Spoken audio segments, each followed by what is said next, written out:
So hi viewers welcome to tag Telugu. నా పేరు Sai Charan. So right now చెల్లె స్వప్న గారు. సో ఈవిడ చాలా సీరియల్లో మనం చూస్తూనే ఉన్నాము, అలాగే ఇప్పుడు మూవీస్ కూడా చేస్తుంది. సో అన్నట్టు మన పక్కనే ఉంది ఇప్పుడు. So hi ma'am, how are you? Fine fine Sai, I'm very fine. చాలా సంతోషం మళ్ళీ మీతో ఇలా కలవటం. Okay, so first of all చాలా సీరియల్స్లో అంటే ప్రతి ఇంటి మనిషిలా ఉన్నారు మీరు ఇంట్లో. ఇప్పుడు మూవీస్లో కూడా వచ్చేసారు. సో ఎలా ఉంది ఈ మార్పు? అంటే యాక్చువల్గా ఇది మార్పు అని నేను అనను. ఎందుకనంటే నేను వచ్చినప్పటి నుంచి సినిమా ప్లస్ సీరియల్స్ రెండు చేస్తూనే ఉన్నా. అంటే సినిమాలు చాలా తక్కువ చేస్తున్నా. అంటే సీరియల్స్లోకి మనం వన్స్ వెళ్ళిన తర్వాత మూవీకి డేట్స్ అంత త్వరగా కుదరవు. ఎక్కువ రోజులు వర్కింగ్ డేట్స్ సీరియల్స్లో ఉంటాయి కాబట్టి. కానీ ఖాళీ ఉన్న వర్కింగ్ డేట్స్ మాత్రం కంపల్సరీ నేను మూవీ నుంచి నాకు ఏదన్నా కాల్ వస్తే దాన్ని నేను యూటిలైజ్ చేసుకుంటూ ఉండేదాన్ని. అలా నాకు మూవీ టీవీ రెండు సైమల్టేనియస్గా చేశాను కాబట్టి ఇది కొత్తగా వచ్చిన టర్న్ లాగా నాకేమో అనిపించదు అనమాట. So happy. అండ్ స్వప్న గారు, ఫస్ట్ ఆఫ్ ఆల్ మీరు సీరియల్ అంటే ఒక సెట్ ఒక హైదరాబాద్ నియర్ బైలో జరుగుతుంటుంది. సో అవుట్డోర్ ఏదైనా మూవీ షూట్కి వెళ్ళినప్పుడు సో మీరు ఎందుకంటే సీరియల్ ఆర్టిస్ట్ మీరు అక్కడ చూసి గుర్తుపట్టే వాళ్ళ అమ్మో చాలా అసలు చాలా అంటే అది ఎలా ఉంటదంటే పెద్ద గొప్ప ఆస్తిలాగా అనిపిస్తుంది అనమాట. ఒక్కొక్కరు అయితే చాలా బాధపడిపోతారు సీరియల్లో కష్టాలు కానీ అలాంటిది ఏదైనా చేసామనుకోండి సెంటిమెంట్లో చాలా బాధపడిపోతారు, వాళ్ళే బాధపడిపోతారు చాలా. అలానే ఏదైనా కొంచెం విలనిజంగా చేసామనుకోండి దానికి కూడా వాళ్ళే ఓవర్ రియాక్ట్ అయిపోయి బుద్ధి ఉందా ఎందుకు అలా చేసా, వాళ్ళ కాపురాలు ఎందుకు ఇలా విడగొట్టా అని వాళ్ళే రియాక్ట్ అయిపోతూ ఉంటారు. ఒకవేళ ఏదన్నా సీరియల్లో కొంచెం తక్కువ క్యారెక్టర్ కింద మీరు అంత మంచి ఆర్టిస్ట్ అంత బాగా చేస్తారు ఏంటి ఇంత చిన్న క్యారెక్టర్ చేస్తున్నారని వాళ్ళే ఫీల్ అయిపోతారు. ఇన్ని ఎమోషన్స్తో మనల్ని బయట కనెక్ట్ అవుతూ ఉంటారనమాట. చాలా సంతోషంగా అనిపిస్తుంది, చాలా చాలా సంతోషంగా అసలు.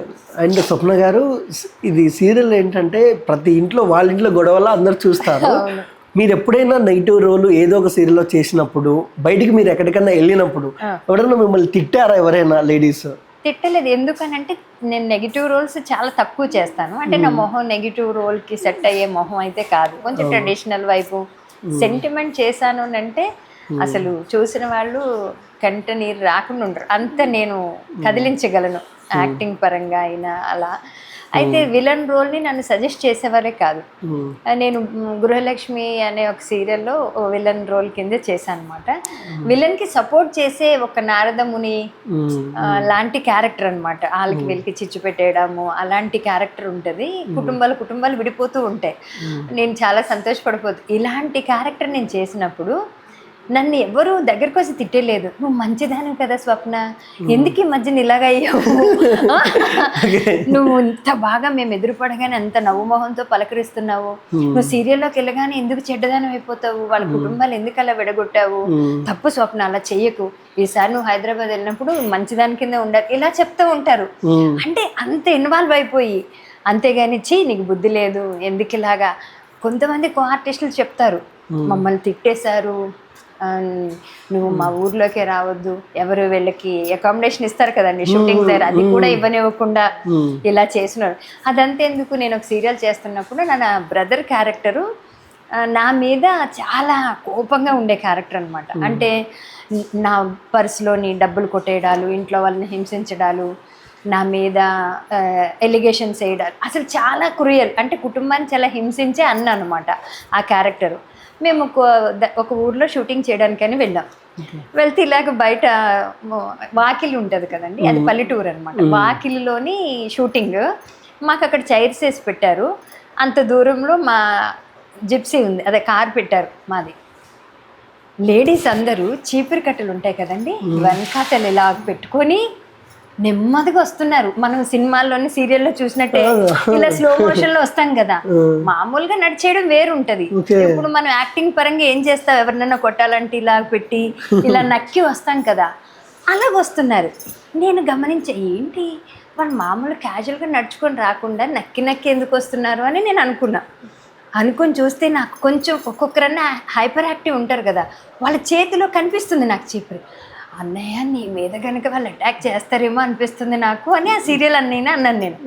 అంటే అవునా అని చైర్లోంచి వెళ్ళిపోతున్నాడు వాడు అని చెప్పేసి అక్కడి నుంచి వాళ్ళు నెమ్మదికి వచ్చి ఫాస్ట్గా వచ్చేస్తున్నారు చీపుర్లు పట్టుకొని. కొట్టాడు. అన్న పరిగెట్టుకుంటూ వెళ్ళి కార్లో కూర్చుని పోయారు అనమాట. కూర్చుని పోయి తలుపులు వేసేస్తే ఎందుకు చెప్పవమ్మా, నిన్నే కదా హింసలు పడుతున్నాడు, నిన్ను కాపాడడానికి కదా మేము వచ్చాము, వీళ్ళ మా చేతిలో చచ్చాడు అంటారు. అయ్యో అయ్యా బాబోయ్, నేను వెంటనే వాళ్ళ చేతులు పట్టుకొని అమ్మది యాక్టింగ్ అమ్మ, అన్న నన్ను చాలా బాగా పలకరిస్తాడు, నన్ను చాలా బాగా చూస్తాడు. మరి మేమిద్దరం కొట్టుకునేటట్టు అయితే మీరు అక్కడి నుంచి వచ్చినప్పుడు మేము ఇక్కడ కూర్చొని ఉన్నాం కదా, మీకు తెలుస్తుంది కదా మేము ఫ్రెండ్లీగా ఉన్నామని నేను లిటరల్ అందరినీ బతులాడుకున్నానండి. సరేనా నువ్వు చెప్తున్నావు కాబట్టి ఇంత ఇంత ఇంపాక్ట్ ఉంటుందండి, అంత ఇన్వాల్వ్ అవుతారు. నైస్, అలాంటి ఎక్స్పీరియన్స్లు చాలా బాగుంటాయి. Okay, so first of all madam, ఒక ఆర్టిస్ట్ అయిదామని వచ్చిన వెంటనే మనసులో ఒకటి ఉంటుంది, నాకు జనాలు గుర్తుపట్టాలి, జనాలు నాతో ఫోటో దిగాలి అని. అలాంటిది ఒక ఎమోషన్ కనపడింది వాళ్ళ దగ్గర. మీ దగ్గరికి వచ్చినప్పుడు పొరగలు పట్టుకుని కొనడానికి వచ్చారు. సో ఏంటి మీ ఫీల్ అప్పుడు, ఎలా అనిపించింది మీకు? చాలా నవ్వుకున్నారా? నవ్వుకున్నా. అది ఎన్నిసార్లు చెప్పుకున్నా ఆ తృప్తి, అది ఏమి భయం అనిపించదు, తృప్తిగా ఉంటది. అంటే అంత ఇన్వాల్వ్ అయ్యి మనల్ని చూస్తున్నారు, అంత ప్రేమిస్తున్నారు, అలా అని చాలా హ్యాపీ ఫీల్ అనిపిస్తుందండి. అంటే రికగ్నైజేషన్ వేరు, గుర్తింపు నలుగురితో పాటు వచ్చేది వేరు. ప్రత్యేకించి మన మీద ఒక ప్రేమ పెంచుకొని ఒక అభిమానంతో మనల్ని పలకరిస్తారు చూడండి, మాటల్లో చెప్పలేం అస్సలు. నిజంగా వాళ్ళకి అంత ప్రేమ, మనం ఎవరో తెలియదు కదా, ఎక్కడ వాళ్ళము అయినా సరే ఏంటి ఒక టీవీలో చూసి ఇంత ప్రేమించేస్తున్నారా అని మనసులోకి తెలియని ఎమోషన్ ఉంటుంది. ఆ ఫీల్ చాలా బాగుంటుంది. ఓకే, అండ్ స్వప్న గారు ఎన్ని ఇయర్స్ అవుతుంది ఇండస్ట్రీకి వచ్చి? ఇండస్ట్రీకి వచ్చి 20 years అవుతుంది. 20 years అవుతుంది? 20 years. 20? ఏ వయసులో వచ్చారండి? ఇంటర్ అయ్యాక వచ్చాను. ఇంటర్ అయ్యాక వచ్చారు. వా, ఈ 20 yearsలో ఏంటి, ఎలా సర్వే అయ్యారు, ఎలాంటి కష్టాలు పడ్డారు? ఎందుకంటే ఇప్పుడంటే సోషల్ మీడియా వచ్చింది, ఏదైనా ఇష్యూ జరిగితే బయటకు వస్తుంది, ఒకప్పుడు కాదు కదా. అయితే 20 yearsగా వస్తూనే చాలా అప్ అండ్ డౌన్, చాలా స్ట్రగుల్స్, చాలా అప్ అండ్ డౌన్స్. ఎవరైనా ఏమంటారంటే ఒక స్థాయికి ఒక మెట్టు ఎక్కిన తర్వాత అక్కడి నుంచి లైఫ్ ఇలా ఉంటుంది అలా ఉంటుంది అని అందరూ అంటూ ఉంటారు కదా. కానీ నాకు అలాగ ఉండేది కాదు. నేను ఎంత మంచి సినిమా చేసినా, సీరియల్ చేసినా ఎందుకో అంత అంత నెక్స్ట్ స్టెప్ నాకు అంత గ్రోత్ ఉన్నది ఇచ్చేవారు కాదు. ఎందుకు ఇలా జరుగుతుందని నేను కూడా చాలా ఆలోచించేదాన్ని. నేను చాలా నేను కరెక్షన్ చేసుకోవాలని నాకు నేను మాట్లాడుకునేదాన్ని, నేను ప్రేయర్ చేసుకునేదాన్ని, అలా ఉండేది. కానీ ఇండస్ట్రీలో మరి ఎందుకు అంత వేరియేషన్తో ఉంటుంది అనేది నాకు ఇప్పటికే అర్థం కాదు. ఎందుకంటే నేను అమ్మ నీకు వందనం అనే ఒక మూవీ చేశానండి. అందులో ఫిమేల్ ఓరియంటెడ్ సబ్జెక్ట్, నేనే హీరోయిన్. ఎప్పుడు ఇది ఒక 10-12 years బ్యాక్. అంటే అమ్మ నీకు వందనం, సర్వగసి మదర్ మీద అసలు సూపర్. శశికళ థియేటర్లో వీక్ డేస్ అది ఆడింది. యూట్యూబ్లో వాళ్ళు పెడితే లక్షల్లో వ్యూస్ వచ్చాయి. సెర్వోగస్ మీద ఈ మధ్యకాలంలో గవర్నమెంట్ యాక్షన్ తీసుకుంది కాబట్టి అందులో సాంగ్స్ ఉంచారు, మూవీని రిమూవ్ చేశారు యూట్యూబ్లోని. ఇలాగా అంత హీరోయిన్ క్యారెక్టర్ చేసిన వాళ్ళకి కూడా ఏదైనా సినిమాలో చిన్న క్యారెక్టర్ చేశారనుకోండి, సీరియల్స్లో చాలా పెద్ద పెద్ద రోల్స్ ఇచ్చేస్తారు, చాలా పెద్ద రోల్స్. అంటే తన సినిమా ఆర్టిస్ట్ అలా చెప్పుకుంటారు అనమాట. సినిమా అనేది బిగ్ స్క్రీన్ కాబట్టి ఎవరికైనా సరే దాని నుంచి వచ్చే రెప్యుటేషన్ చాలా బాగుంటుంది. కానీ నేను మూవీలో హీరోయిన్, చిన్న క్యారెక్టర్స్ కాదండి, హీరోయిన్ క్యారెక్టర్ చేసినా కూడా అసలు సీరియల్స్లో ఒక చిన్న క్యారెక్టర్ ఇవ్వడానికి కూడా చాలా ఆలోచించేవారు. చాలా ఎందుకు ఇవ్వాలి స్వప్నకి, దేనికోసం అన్నట్టుగా మాట్లాడేవారు. స్వప్న క్యారెక్టర్ ఇవ్వడం వల్ల మనకి ఏంటి, దానికి ఆన్సర్ నాకు తెలియదు. నాకు పదే గోజాడి అడగడం రాదు. వర్క్ ఏది ఇచ్చినా చాలా డెడికేట్గా చేస్తానండి. ఇప్పుడు మనం చేసే మూవీలో కూడా మీరు ఆ సినిమా చూస్తే తెలుస్తుంది, నా ఏజ్కు మించిన క్యారెక్టర్ అయినా సరే చాలా డెడికేట్గా. ఇప్పటి వరకు నేను 20 years నా వర్క్లోనండి ఈ క్యారెక్టర్ ఇచ్చి ఈ అమ్మాయికి మనం తప్పు చేసాం అనేది ఒక్కరి దగ్గర కూడా నేను తెచ్చుకోలేదండి, ఈరోజు నేను పెద్దమ్మ తల్లి గుడి టెంపుల్ దగ్గర ఫ్రెండ్ వాళ్ళది ట్రీట్ ఉంటే అక్కడికి నేను వెళ్ళాను. సంపూర్ణేష్ బాబు గారు ఉన్నారు కదా, సంపూర్ణేష్ బాబు నేను కొబ్బరిమట్ట చేశాను మూవీ. నా సీన్ వచ్చి ఇంటర్వెల్కి ముందు ఒక సీన్ ఉంటుంది చాలా పెద్ద, ఎవడొస్తాడు ఎప్పుడు వస్తాడు అని ఒక డైలాగ్ ఉంటుంది అనమాట. అది చాలా 3 pages డైలాగ్ ఉంటుంది. అది అది చేసినప్పుడు సంపూర్ణేష్ బాబు గారు అన్నారు, ఈ సీన్లో నేను కనిపించను, నేను చెయ్యను అది ఇది అనేసి అన్నారు. సార్ ఊరుకోండి సార్, మీకన్నా మేము అది ఇది అని. నేను మళ్ళీ స్వప్న గారు ఎంత పవర్ఫుల్గా ఉంది, మీరేమో రాని ఆర్టిస్ట్లా లేరు, వదలండి నేను చూసుకుంటాను అన్నట్టు ఉన్నారు కెమెరాకి అని ఆయన అన్నారు. అలా కలిసి వర్క్ చేసాము. ఇప్పుడు టెంపుల్లో నన్ను ఆయన చూసారట, పక్కన సురేష్ బాబు గారు వాళ్ళది కూడా పార్టీ జరుగుతోంది, వాళ్ళంతా పెద్ద పెద్ద వాళ్ళు కదా, తెలిసిన వాళ్ళని విష్ చేసుకున్నాను, నేను వచ్చేసాను అంతే. తను లోపల ఉన్నారంట, నా ఫ్రెండ్ దగ్గర వెళ్ళిపోయిందా తను అని అడిగి పక్క ట్రీట్తో నాకు ఫోన్ చేశారు. ఇప్పుడు స్వప్నమ్మ పలకరించకుండా వెళ్ళిపోయావు అని. నా మనసుకి ఎంత తృప్తి అనిపించింది, ఎంత తృప్తి అనిపించిందంటే, అంటే ఒక కో ఆర్టిస్ట్, ఇప్పుడు ఆయన తర్వాత ఎన్ని సినిమాలు చేశారు, నేను చేసింది ఒక 1 డే ఆయనతో కలిసి కాంబినేషన్ వర్క్ లో 1 డేనే చేశాను, ఒక 3 days మూవీ చేశాం. కానీ వాళ్ళు ఒక్కరోజు వర్క్ చేసినా అంత గుర్తుపెట్టుకొని వెళ్ళిపోతే కూడా ఫోన్ చేసి అడిగే అంత అంటే దేవుడు నాకు ఇచ్చిన బ్లెస్సింగ్ అది. అంటే మీ టాలెంట్ తెలుసు కాబట్టి, అంత బాగా చేసినారు కాబట్టి ఆర్టిస్టులు అయినా ఆడియన్స్ అయినా ఎందుకు గుర్తుపెట్టుకుంటారంటే, నేను చాలా హార్డ్ వర్క్ చేసుకుంటాను సాయి గారు, చాలా హార్డ్ వర్క్ చేస్తాను. ఓకే, కాదు స్వప్న గారు, ఇప్పుడు దాదాపు 20 years అవుతుంది ఒక మూవీలో హీరోయిన్గా చేశారు, కానీ ఇప్పటికంటే మిమ్మల్ని గుర్తుపడతారు కాదనను, కానీ ఇప్పటికి కూడా స్ట్రగ్లింగ్ ఉందా మీకు? ఇంట్రెస్ట్ ఎందుకు లేదు, సూపర్ స్ట్రగ్లింగ్ ఉంది. ఎందుకు స్ట్రగ్లింగ్? దానికి ఒక్కటని ఉండదండి, మూవీస్ లో చాలా రీజన్స్ ఉంటాయి. మూవీస్ అనే కాదు, మీడియా ముందుకు రావాలి అని అంటే చాలా స్ట్రగుల్స్ ఉంటాయి. దీనికి లక్ చాలా ఫేవర్ చేయాలి. హార్డ్ వర్క్ అనేది అందరూ ఏమి ఈజీగా అయిపోవాలని రారు, నేనని కాదు ఇంకొకరని కాదు, కానీ ఇక్కడ ఏంటంటే లక్ చాలా ఫేవర్ చేయాలి. నేను అది గమనించా, లక్ అయితే కంపల్సరీ ఫేవర్ చేయాలి, లక్ ఫేవర్ చేయకపోతే మనం ఎంత ప్రయత్నించినా వేస్ట్ అనేది. 2 కొంచెం పార్టీ కల్చర్ మనకి తెలిసి ఉండాలండి. మూవీ ఫీల్డ్ అనేది కొంచెం వైడ్ పెద్దగా ఉంటుందన్నమాట, దాన్ని మనం అడాప్ట్ చేసుకునే మనసు మనకు ఉండాలి. మనం రిస్ట్రిక్ట్ అయ్యి ఒక సర్కిల్లో ఉండి మనం ఇలాగే ఉందాము, మన వర్క్కే మనకి ఇలాగ వస్తాయి అలాంటి ఏమన్నా ఫీల్ అయ్యి మనం ఇండస్ట్రీలోకి వచ్చామనుకోండి, మనం ఏ సర్కిల్లో ఉండాలని అనుకున్నామో ఆ సర్కిల్ వరకే మనకి దొరుకుతుంది అనమాట. ఓకే, అండ్ స్వప్న గారు ఒక క్వశ్చన్ అడుగుతాం, మీరేం ఫీల్ కాకుండా. అసలు అలాగే మీరు చాలా ట్రెడిషనల్గా ఉన్నారు కాబట్టి అడుగుతాను, అంటే అడగాలని లేదు కానీ మీరు పర్లేదు అంటేనే అడుగుతా. లేదు, ఒకవేళ అది ప్రాబ్లం అనుకుంటే డిలీట్ చేసేది. అంటే 20 years ఇండస్ట్రీ, డిజిటల్ మీడియా వచ్చి దాదాపు 7-6 years అవుతుంది. ఈ 20 yearsలో మీరు ఏమన్నా ఇబ్బంది పడ్డారా? ఇండస్ట్రీలో ఎవరన్నా ఇబ్బంది పెట్టారా? అస్సలండి, నాకు ఎలా అంటే నన్ను ఫస్ట్ ఒక మదర్ ఫీల్తోని చూస్తారండి. అవును, కరెక్ట్, చాలా మదర్ ఫీల్తో. నిజానికి మదర్ క్యారెక్టర్ చేసేంత పర్సనాలిటీ నాది కాదు, మదర్ ఫీల్ చేసేంత పర్సనాలిటీ నాది కాదు, నేను అలా కనిపించను. అయినా సరే నన్ను చూడగానే ఒక మదర్ ఫీల్ ఎలా ఉంటుంది ఆ లుక్తో చూస్తారనమాట. అలా చూడడం వల్ల నేను వెళ్ళి ఒకవేళ ఆఫీస్కి వచ్చి నన్ను కలవండి అన్నా కూడా నేను ఒక శారీతోని అలా వెళ్తాను అనమాట. అలా వెళ్ళినప్పుడు వాళ్ళు ఏదన్నా అనుకోనియండి, పోనీ వేరన్నా ఏదన్నా కొంచెం పాష్గా ఉంటే ఏదన్నా జోక్ చేద్దాం అలాగ అనుకునే మైండ్ సెట్ ఉన్నవాళ్ళు కూడా ఆ స్వప్నమ్మ హాయ్ అని అంటారు. మళ్ళీ నన్ను స్వప్నాన్ని కూడా పిలరు, స్వప్నమ్మనే పిలుస్తారు. అక్కడ ఎంత ఒక్కొక్క డైరెక్టర్ చాలా లొకేషన్ రే బుద్ధి లేదా ఎన్నిసార్లు టేకులు చేస్తాను నేను తిట్టినా నా వంకెలా చూడగానే స్వప్నమ్మ మీరు రెడీనా అంటారు. అసలు నా మీద కోపపడ్డం కానీ అలాగే ఏముండదు అంటారు. కాస్టింగ్ కౌచ్ గురించి దాని గురించి అని, మనకి ఇష్టం లేకపోయినా ఇబ్బంది పెడతారని, ఇలాంటి కంపల్సరీ ఇందులో ఎదగాలి అని అనుకుంటే ఆ పనులు చేయాల్సి ఉంటుంది, ఇలాంటివన్నీ వస్తూ ఉంటాయి కదా. నన్ను చూస్తే ఫస్ట్ అలాంటి వాటికి అడగరు, 2 చాలా రెస్పెక్ట్ ఇస్తారు. కాకపోతే ఏంటి అని అంటే అలాంటి వాటితో ఎదిగేది మనలో ఆ బలం ఉన్నంత వరకే ఉంటుంది. అదే యాక్టింగ్ స్కిల్తో ఎదిగే వాళ్ళు ముసలోళ్ళు అయ్యే వరకు దేవుడు ఆశిస్తే వర్క్ చేయొచ్చు అనేది నా ఎజెండా. సో దానివల్ల నాకు ఏమైందంటే ఈ కాస్టింగ్ కౌచ్ది ఎప్పుడు నేను ఫేస్ చేయలేదండి.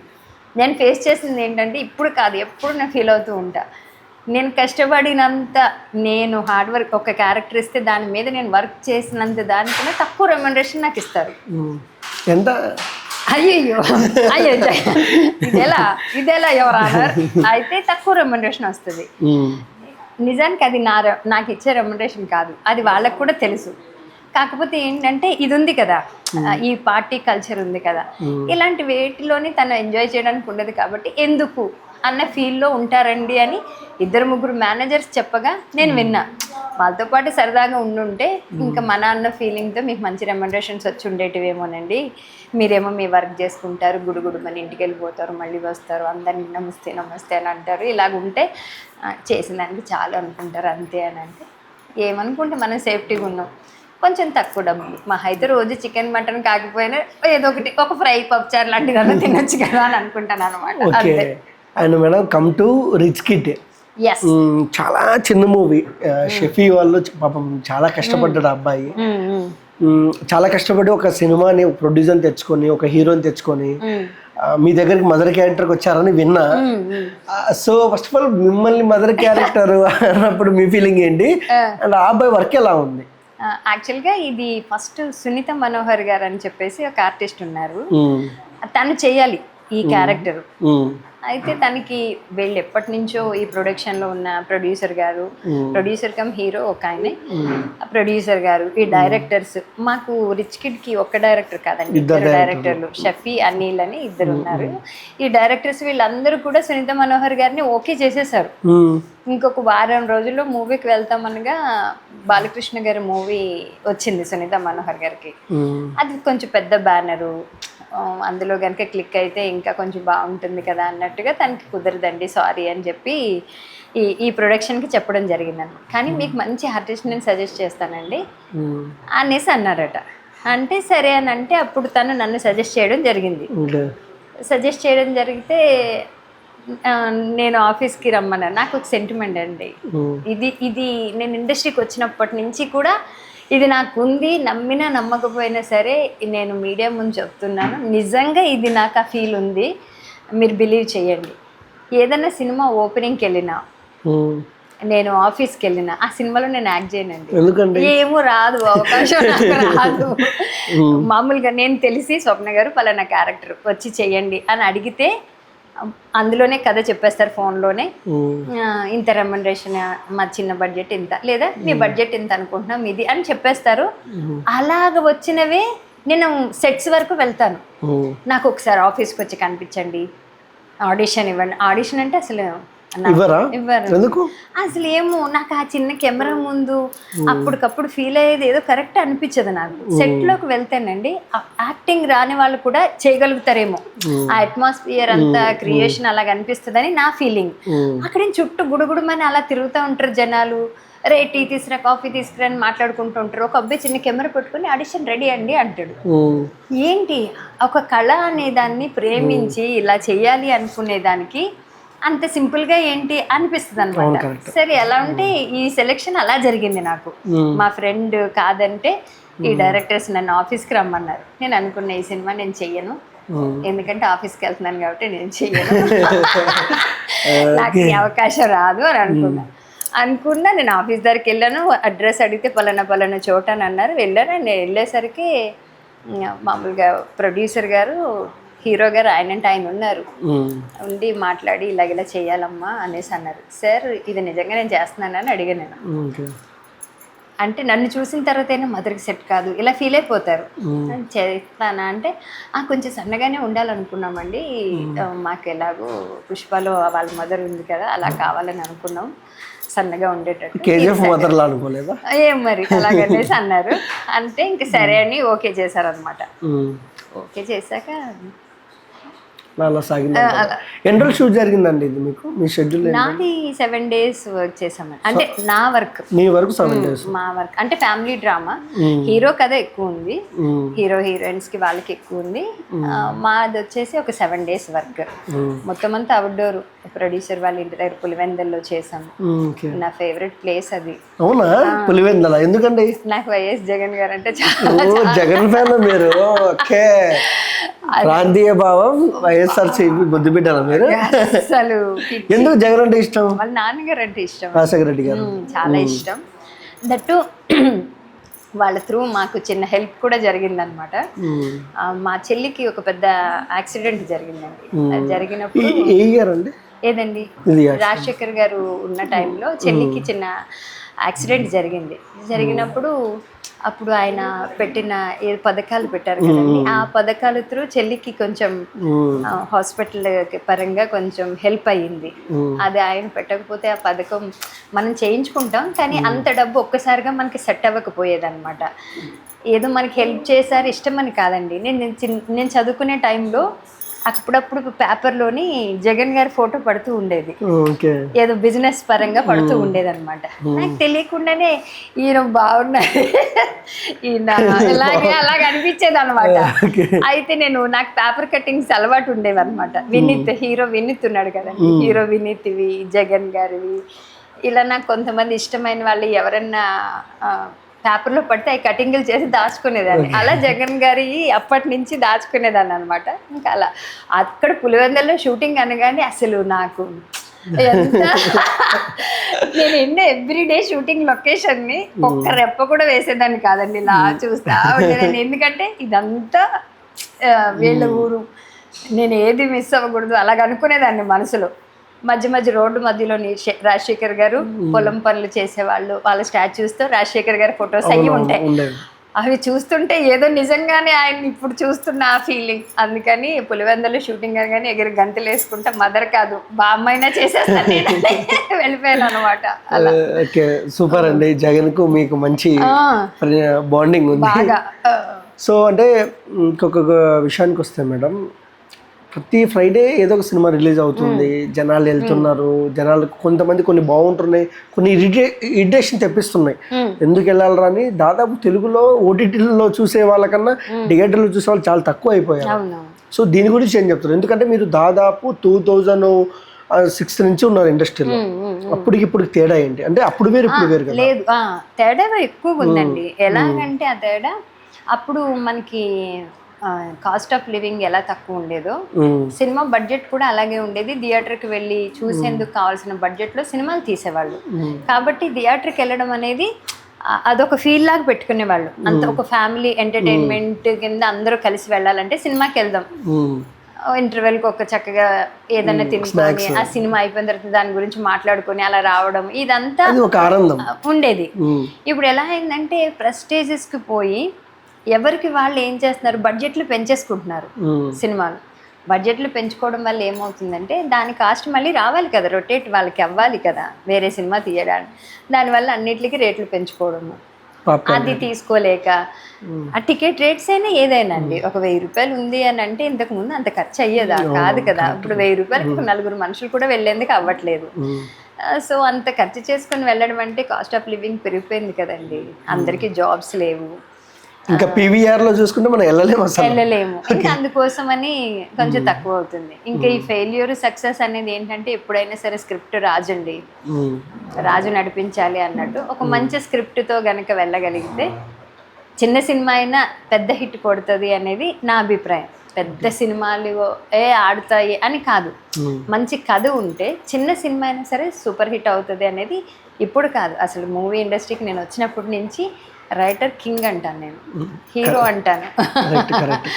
సో ఎప్పుడైనా మేడం మీరు అంటే ఇన్ని సంవత్సరాల ఇండస్ట్రీలో టాలీవుడ్లో చాలా బిగ్ యాక్టర్స్ ఉన్నారు, ఈ హీరోస్ రామ్ చరణ్ గారి, పవన్ కళ్యాణ్ గారు కానీ, ఎప్పుడైనా వాళ్ళతో కాంబినేషన్ ఏదో ఒక చిన్న సీన్లో అయినా చేశారా? అంటే నేను పెద్ద మూవీస్ అంతవరకు వెళ్ళలేదు, ఆఫర్స్ వచ్చాయి కానీ నాకు మళ్ళీ ఆ టైంకి వాళ్ళు చేదురుగానే అని అన్నారు. వాళ్ళు చెప్పే టైంకి అదే ఈ సీరియల్స్ లో ఎక్కువ పడడం వల్ల కుదిరేది కాదండి అలా. కానీ నేను చేసిన మూవీస్ అన్ని కూడా గోపీచంద్ గారి మూవీ, సంపూర్ణేష్ బాబు, ఎవరు బ్రాండ్ బాబు అని ఒక మూవీ చేశాను, ఎవరు మారుతి గారు వాళ్ళది. అలాగా వినరా సోదర వీరకుమార, గమనం శ్రీయ గారితో కలిసి చేశాను. శ్రీయ నేను బెస్ట్ ఫ్రెండ్స్ లాగా క్యారెక్టర్, అదంతా దగ్గర ఒక 25 to 30 సినిమాలు కంపల్సరీ రిజిస్టర్ అయిన మూవీస్ చేశానండి. వీళ్ళతో ఎందుకు చేయలేదు, వీళ్ళతో ఎందుకు ఆఫర్ రాలేదని నేను ఎప్పుడు అనుకోను. ఎందుకు అని అంటే మనకేమో ఎప్పుడు ఏది ఉంటుందో మనకు తెలియదు కదా, దానికోసం అని అంతే. సో ఓవరాల్గా మీ రిచ్ కిడ్ సినిమా గురించి ఏం చెప్తారు మన తెలుగు ఆడియన్స్కి? చూడొచ్చండి. ఈ మూవీనంటే కంపల్సరీ థియేటర్కి వచ్చి చూడొచ్చు. ఎందుకనంటే ఒక ఫ్యామిలీ సెంటిమెంట్ మూవీ. సెంటిమెంట్స్ ఇప్పుడు ఎక్కడ ఉంటున్నాయండి? ముక్కలు చేసి, నరికేసి, చంపేసి, ఫ్రిడ్జ్లో పెట్టేసి, ఊర్లో పారేసి, ఒక ప్రేమలు లేకుండా, తల్లి చెల్లెం లేకుండా, పోలీసులు వచ్చి అది ఎంక్వైరీ చేసే వరకు కూడా ఒక తల్లే ఇలాగా పిల్లల్ని చంపడానికి ప్రోత్సహించిందని, ఇలాంటి క్రూయల్ మైండ్ సెట్ ఉన్న ఈ టైంలో ఈ రిచ్ కిడ్ అనే మూవీలో ఉన్న సెంటిమెంట్ వర్కౌట్ అవుతుంది చూసేందుకు. ఒక గుడ్ ఫీల్ వస్తుందని నా నమ్మకం అండి. ఎందుకంటే ఇందులో హీరో పాత్ర వచ్చి ఫ్యామిలీని ఎంత ప్రేమిస్తాడు, ఫ్యామిలీ కోసం ఏమవుతాడు, అసలు ఫ్యామిలీని అంత ప్రేమించడానికి ముందు తనెంత రగ్గడిగా ఉన్నాడు అనే దాని మీద వర్క్ చేశారనమాట. సో కంపల్సరీ వెళ్తే ఒక మంచి మూవీనే చూసామన్న ఫీల్ అయితే వస్తుంది. అందులో నాకు రీసెంట్గానే హీరో గారు ఒక పాట చూపించారు. మదర్ ఫాదర్ సెంటిమెంట్తో కలిపి సార్తో ఉన్నది చూపించారనమాట. ఆ సాంగ్ అయితే చాలా చాలా బాగుంది. అందరూ అంటారు నన్ను ఒక హిట్ అయిన మూవీలో చేస్తే మీరు ఇంకా అంటే ఆపర్చునిటీకి ఇప్పటికీ నేను వెతుక్కునే అంత దేవుని దయ వల్ల రాలేదండి, ఇంకా ఆఫర్స్ ఎక్కువ వస్తాయి నీకు అని అంటారనమాట. అలా ఈ మూవీలో నా అదే మాకు చేసిన సాంగ్స్ కానీ ఆ కథ కానీ ఎవరికైనా టచ్ అయింది అనుకోండి, కంపల్సరీ నాకు నెక్స్ట్ ఆఫర్ బాగుంటుంది అనేది నా ఫీల్. చెప్పండి మేడం, ఒక డైలాగ్ చెప్పండి. చాలా అంటే నాకు చాలా నచ్చింది అయితే కొబ్బరిమట్టలో సినిమాలోది నచ్చుతుంది. ఎవడొస్తాడ్రా ఎప్పుడు వస్తాడ్రా అని ఎంతకాలం అడుగుతాడ్రా అనేది, ఎవడొస్తాడు ఎప్పుడు వస్తాడని ఎంతకాలం అడుగుతాడ్రా, వస్తాడు ఆకాశాన్ని చింపుకుంటూ వస్తాడు, నేలను పగలగొట్టుకుంటూ వస్తాడు అని సంపూర్ణేష్ బాబు ఇంట్రడక్షన్ ఒకటి చేసింది ఉంటుంది. సూపరు. వినరా సోదర వీరకుమార అని అందులో ఒక సెంటిమెంట్ డైలాగ్ ఉంటుంది. అది వచ్చేసి నా కూతురు ఒక అబ్బాయిని ప్రేమిస్తుంది, ఆ అబ్బాయి ప్రేమ కాదన్నానని యాసిడ్ తాగేస్తుంది, కానీ గొంతు పోతుంది అన్నమాట. కానీ హీరో చనిపోతాడు. వాళ్ళిద్దరూ యాసిడ్ తాగితే తను మా ఎదురుగానే తను ఎలా జీవోత్సవం కింద చేసేసావు అని వాళ్ళ ఫ్రెండ్ దగ్గర మాట్లాడడం ఉండదు. ఎందుకు బాబు, ఎందుకు ఇంత పెంచిన నా కూతురికి ఎవరినిచ్చి పెళ్లి చేయాలో నాకు తెలియదా, ప్రేమ దోమ అని ఎందుకు ఈ వంపులోకి లాగుతారు, ఎందుకు ఆ పిల్లల జీవితాలతో ఆడుకుంటారు, చిన్నప్పటి నుంచి అల్లారు ముద్దుగా పెంచుకుంటామే, వాళ్ళకి మంచి భవిష్యత్తు ఇవ్వాలని కోరుకుంటామే, మా ఆశలన్నీ తొక్కేసి మా ఆశలన్నింటినీ గంటేసి ఎందుకయ్యా ప్రేమ పేరుతో ఇలా మోసం చేస్తారు, ఇలా నా కూతుర్ని చేసినట్టు జీవోత్సవాలను చేస్తారు అని హీరోతో మాట్లాడేది. అసలు అది అయితే నేను చేసినప్పుడు చాలా బర్రీగా చేసాం. షూటింగ్ టైం చాలా తక్కువ, చాలా ఓవర్ సెంటిమెంట్. ఎలా చేస్తుంది ఈ అమ్మాయి, చూస్తేనేమో మదర్ అంత బాడీ ఫీల్ వస్తుందా రాదా తెలియక డైరెక్టర్ గారు ఓకే గజిబిజిలు ఆడిపోతున్నారు. సార్ మీరు టెన్షన్ పడకండి, ఇదే క్లిక్ అయితే చూడండి. The most sensational dialogue in the movie అని చెప్పేసి వినరా సోదర వీరకుమార అని మీరు టైప్ చేస్తే గూగుల్లో ఇదే వస్తుంది డైలాగ్. అండ్ యాక్టింగ్ అంటే ఏంటండి స్వప్న? ఇష్టం, ప్రేమ. అంటే ప్రేమ మీ నుంచి కాదు, యాక్టింగ్ మీద మీకున్న అభిప్రాయం అంటే యాక్టింగ్ అంటే ఏంటి? ఒక డైరెక్టర్ వచ్చి సంథింగ్ ఎవరన్నా వచ్చి యాక్టింగ్ తెలియని వాళ్ళు యాక్టింగ్ అంటే ఏంటి అన్నప్పుడు మీరు ఏం చెప్తారు దాని గురించి? యాక్టింగ్ అంటే నటించడం అనుకోకూడదు, జీవించడం అనుకోవాలి. ఏదో డైలాగ్ ఇచ్చారు, ఆ డైలాగ్ తగ్గట్టుగా ఇలా చేసేస్తే సరిపోద్దిలే అనుకోవద్దు, ఫీల్ చేయాలి.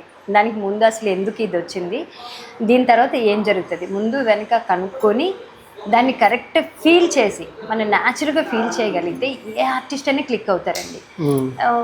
కొంతమంది ఏంటంటే డైలాగ్ అని కానీ చదివేసి రెడీ అంటారు, ఆ డైలాగ్ వచ్చేస్తుంది. డైలాగ్ ఓకే అంటే ఓకే అనుకుంటే అంతే, ఆ డైలాగ్ వరకే వాళ్ళు ఆర్టిస్ట్ అవుతారు. ఇప్పుడు మనం అది ఫీల్ చేసి చెప్తున్నాం అనుకోండి, లైట్ మ్యాన్లో అక్కడే అలర్ట్ అయిపోతూ ఉంటారు. లైట్ మ్యాన్లు, టెక్నీషియన్స్ అందరూ అబ్బా ఎంత బాగా చెప్తుంది. అక్కడ మనము టేక్ అయిపోయిన తర్వాత ఒక్కసారి అలా చూసుకోగలిగితే వాళ్ళ ఫీల్డ్లోంచి మనకు తెలిసిపోద్దండి మనకి బయట రీచ్ ఎలాగ వెళ్తుంది అని. ఎందుకంటే వాళ్ళంతా చాలా జెన్యూన్ ఉంటారు. టెక్నీషియన్స్ అందరూ కూడా ఎవరు హ్యాపీగా బాగా చేసినా అప్రిషియేషన్ చేసేది వాళ్ళ కళ్ళల్లో అలాగ ఉంటుంది అనమాట. సో యాక్టింగ్ అనేది నామకార్థానికి చేయొద్దు, ఫీల్ చేసి జీవించి చేయగలిగితే చిరస్థాయిగా ఉంటాం. 100 మంది ఆర్టిస్టులు ఉంటారు, మనము బెస్ట్ యాక్టర్ బెస్ట్ యాక్ట్రెస్ అవ్వాలి అని అంటే జీవించాలి అంతే. Okay, super. And rich kid మూవీకి 2 డైరెక్టర్లు అంట, అదేదో చాలా కష్టం 2 చేయాలంటే. సో మీరు ఒక ఆర్టిస్ట్ కదా, ఎలా ఉండేది వాళ్ళ కోఆర్డినేషన్? అంటే చాలా వరకు వాళ్ళు చాలా అండర్స్టాండింగ్ తోనే చేశారు. సినిమాలో ఒకరి మనస్తత్వాలు ఒకరికి కలవడం అనేది చాలా కష్టం. వీళ్ళు నేను ఫస్ట్ చూసినప్పుడు అమ్మో, ఎందుకంటే అనిల్ అనే ఆయన మనస్తత్వం వేరు, షఫీ గారు అనే ఆయన మనస్తత్వం వేరు. అయితే వీళ్ళిద్దరు ఎలా కలుస్తారు అలా అనుకుంటూ ఉండేదాన్ని. వాళ్ళు మన దగ్గరికి వచ్చి చెప్పినప్పుడు మాత్రమే డిఫరెంట్ మైండ్ సెట్స్తో మాట్లాడేవాళ్ళు. వన్స్ సెట్లోకి వెళ్ళిన తర్వాత వాళ్ళిద్దరూ ఒకటే అన్నట్టు ఉండేది మాకు. సో అందులో అనిల్ షఫీ కన్నా మరి చిన్నోడో ఏమనేది నాకు తెలియదు, కానీ షఫీ గారికి కొంచెం పేషెన్స్ ఎక్కువ, కొంచెం ఓపిక ఎక్కువ ఆయనకి. ఆయన చాలా ఓపికగా చెప్పేవారు. అనిల్ కొంచెం చిన్న, మా రిచ్ కిడ్లో చైల్డ్ కిడ్ అనమాట. సో తను కొంచెం ఎమోషన్ అవుతూ ఉండేవాడు, ఫీల్ అయిపోతే అగ్రెసివ్గా ఉండేవాడు, ట్రీట్ అనేవాడు. ఏంటి ఇతను ఇలా చెప్తున్నాడు అంటే నెక్స్ట్ సినిమాలో ఏమన్నా పెట్టుకోనిలే అని మొహం మీద అనేసేవాడు. ఇలాంటివన్నీ ఉండే, ఏంటి పెట్టుకున్నాను, నువ్వు పెట్టుకొని అన్నందుకైనా నేను ఇందులో క్లిక్ అవుతాను, ఇలాంటి కసిలు ఉండేవి అనమాట. రైవలరీతో చాలా హ్యాపీగా సంతోషంగా చేసుకున్నామండి. ఓకే, అంటే మీ కో ఆర్టిస్ట్ గురించి ఏం చెప్తారు? ఆయనతో నేను చేయడం అయితే, అంటే ఇంతకు ముందు చేసాం, వేరే సబ్జెక్టులు చేసాము. అది ఎలా అంటే ఆయన దూత అని ఒక వెబ్ సిరీస్ వచ్చింది, మీరు చూసారు. విక్రమ్ గారు అందులో డైరెక్టర్, నాగ చైతన్య గారితో కలిసి పనిచేసాము. అలా చేసినప్పుడు దూతలోని రాజశేఖర్ గారు వర్క్ చేశారు. ఆయనది స్టైల్ వేరు. కట్ చేస్తారులే, ఓకే కట్ చేయమని డైరెక్ట్ చెప్పొచ్చు కదా, ఎడిటింగ్ లో తీసారు లైవా, నేనే ఉండండి డబ్బింగ్ వెళ్ళాలి. అయితే దూత వెబ్ సిరీస్లో కలిసి పనిచేసాం, కానీ ఆయనది ఒక వర్కింగ్ డేట్స్, నా వేరే వర్కింగ్ డేట్స్. ఇందులో కలిసి పనిచేసేది దొరికింది. సుబ్బోదయం సుబ్బారావు గారు అంటారు, ఆయన పేరు రాజశేఖర్ గారు. మంచి కో ఆర్టిస్ట్, చాలా సపోర్ట్గా ఉండేవారు. ఒక మంచి కో ఆర్టిస్ట్తో వర్క్ చేసాం, ఆ ఫీల్ చాలా హ్యాపీ. ఓవరాల్గా టీం అంతా బాగుందండి, సూపర్. ఓకే, అండ్ స్వప్న గారికి ఇంకా మంచి అవకాశాలు రావాలి, ఇంకా మంచి స్థాయిలో ఉండాలి అని కోరుకుంటున్నా. అండ్ చూస్తారు కదా ఫ్రెండ్స్, స్వప్న గారి ఇంటర్వ్యూ ఎక్కడో అంటే 2006లో స్టార్ట్ చేసి 2026లో ఆవిడ అందం కానీ అలానే పెట్టుకుంది, యాక్టింగ్ కానీ చాలా బాగా చేస్తుంది ఇందాక చెప్పిన డైలాగ్లో. సో ఇవిడని మీరు ఇంకా సపోర్ట్ చేయాలి, అలాగే రిచ్ కిడ్ మూవీని కూడా సపోర్ట్ చేయాలని కోరుకుంటున్నా. అలాగే న్యూ ఫిలిం మేకర్స్ ఇప్పుడు ఎంతో ఆశలు పెట్టుకొని తెలుగు ఆడియన్స్ ఆదరిస్తారు, తెలుగు ఆడియన్స్ ప్రేమిస్తారు అని వాళ్ళ ఫ్యూచర్ను మొత్తం సినిమా మీద పెట్టి ఎంతో కొంత డబ్బులు పెట్టుకొని మీ ఆదరణ కోసమే వాళ్ళు రాబోయే రోజుల్లో రిచ్ కిడ్ అనే మూవీ ఆ థియేటర్లోకి వస్తుంది, వాళ్ళని ఆశీర్వదించాలంటూ సినిమాని మంచి హిట్ చేయాలంటూ మనస్ఫూర్తిగా మేము కోరుకుంటున్నాం. సో మా వీడియో మీకు నచ్చినట్టయితే please like, share, comment, subscribe and thank you for watching.